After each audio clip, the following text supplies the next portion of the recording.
Clausen Goals.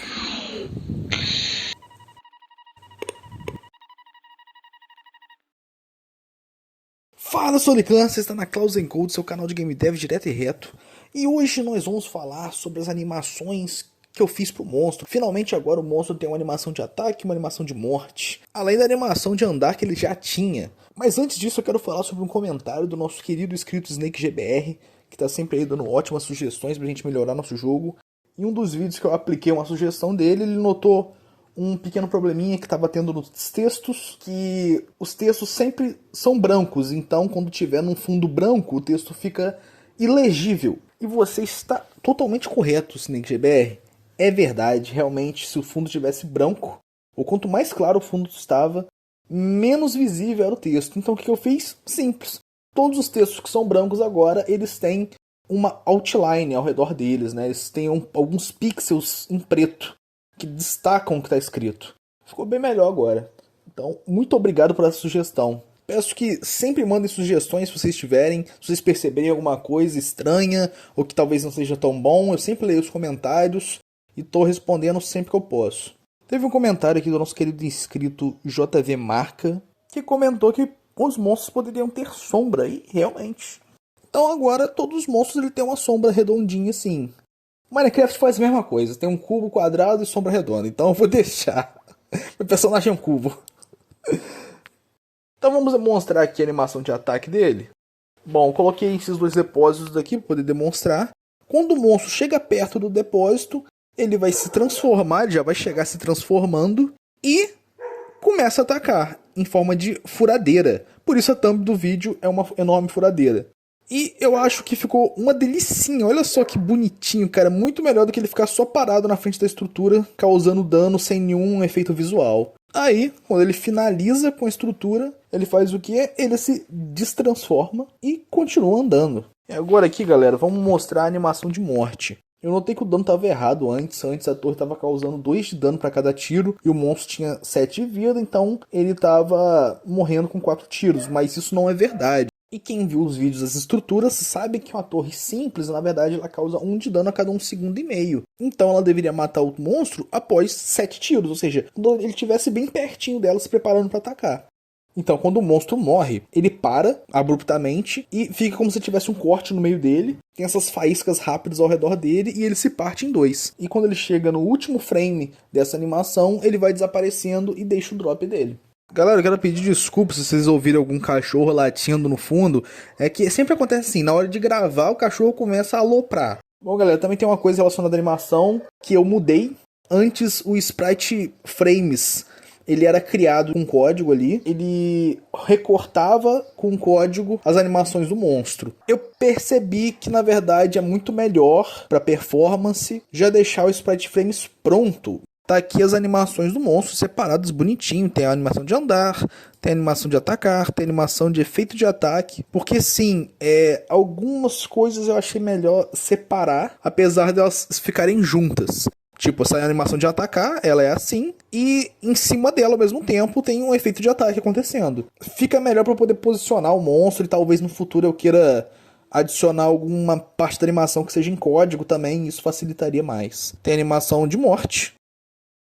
E também, junto à animação de morte, tem um efeito morrendo, que é essas faísquinhas. E tem a animação de preparar o ataque, que é ele se transformar, que eu acho muito charmosinha. E pode ter o contrário dela, que é o de se transformar, que coloca no inverso. Assim como dito anteriormente, eu coloquei aqui um botãozinho de marcar como lido, marcar todos como lido, que é esse olhinho aqui no bestiário. Então se eu clicar nele, esse olhinho vai se fechar e tudo que tiver marcado como não lido vai ser marcado como lido. Então ó, ele fica desabilitado e tudo que estava sendo marcado como não lido e gerando o alerta, agora está desmarcado, bonitinho. E vamos aproveitar que a gente está aqui no bestiário do Monstro Cubo, porque eu programei a vantagem e a desvantagem dele. Perceba que ele tem a vantagem reciclador defensivo, que ele consome entulho para poder receber de mais 4 a mais 12 pontos de vida extras, que deixaria extremamente roubado. Então vamos ver como é que seria isso aqui na prática? Coloquei essa linha de depósitos aqui para ser atacado pelos monstros para poder ficar mais fácil de ver. Assim, quando qualquer estrutura é destruída, ela gera entulho. E é esse entulho que é consumido pelo monstro. Então o monstro toca no entulho e ele fica com esse efeito aí de regeneração aí, esse efeito desses maisinhos subindo aí, indicando que a vantagem dele está funcionando. Tenham muito cuidado porque essa vantagem ela está presente em todos os monstros terrestres do reino Naturalis, né, que é o reino dos cúbicos. Ou seja, é muito perigoso você deixar esses monstros consumirem muito entulho, ainda mais um chefe, né? Mas eu acho que isso é meio inevitável, né?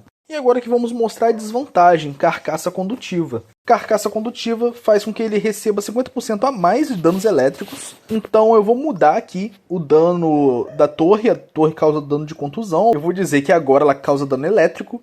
Então você vai notar a diferença porque antes a torre demorava 7 ataques para poder matar o monstro. E agora com dano elétrico ela demora apenas 5.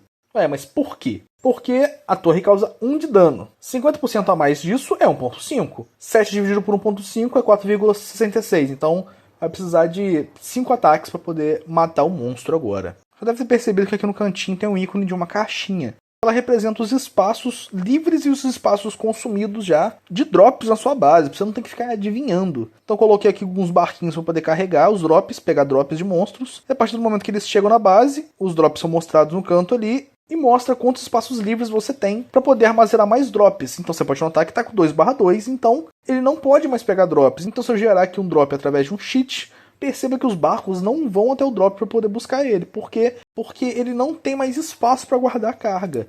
Eu vou adicionar aqui um depósito para vocês verem que a carga vai aumentar, o espaço vai aumentar e, consequentemente, eles vão ir atrás de mais drops. Por quê?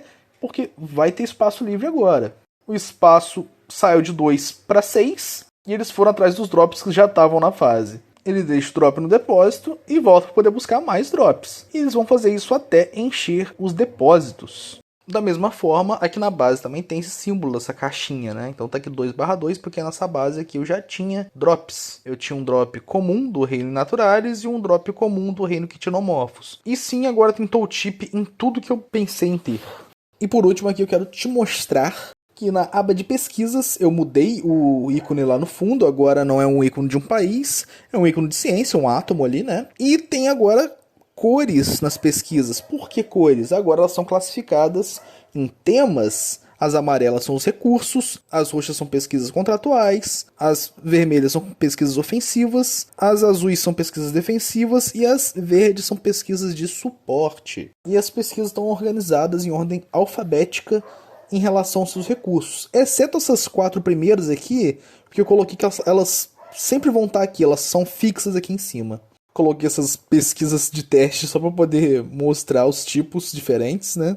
E eu adicionei várias pesquisas ao jogo. 2 pesquisas que estão fáceis de mostrar aqui é que quando você compra ciência exótica pela primeira vez, você ganha a pesquisa troca exótica. O que ela faz? Ela te permite trocar ciência exótica por ciência normal. Então aqui, ó, ciência exótica -1, ciência normal mais 7. E se você usar isso aqui pelo menos uma vez, você desbloqueia a troca eficaz. A troca eficaz, você pode colocar ela até no level 5, e a cada level que você adicionar nela, vai aumentar o preço, obviamente, só que também vai aumentar em mais 3 a ciência recebida com a troca exótica. Então deixa eu pegar um pouco de ciência exótica aqui, com essa pesquisa de teste aqui, que me dá 10 em cada. E vou comprar aqui, ó. Vou comprar a troca eficaz uma vez. Aumentou para level 1, aumentou o preço para 15 aqui. E se eu notar aqui, ó, troca exótica agora me dá mais 10 de ciência ao invés de mais 7 por cada ciência exótica. Se eu colocar ela aqui no máximo, você pode ver aqui que, ó, ela tá te dando mais 22 de ciência por 1 de ciência exótica. É um ótimo negócio. Eu faria esse acordo. E você, Yurevich, faria esse acordo? Eu faria esse acordo. Eu não o culpo. É um acordo muito bom. Bom, meus nobres, o vídeo foi esse. Espero que tenham gostado. Muito obrigado por ter chegado até aqui. Peço que se inscrevam, comente, compartilhe, dê like, ative a porcaria do sininho para vocês sempre receberem as novas atualizações aí. Vídeo novo toda sexta-feira ao meio-dia. E te vejo na próxima, meu compatriota. Beijo, beijo.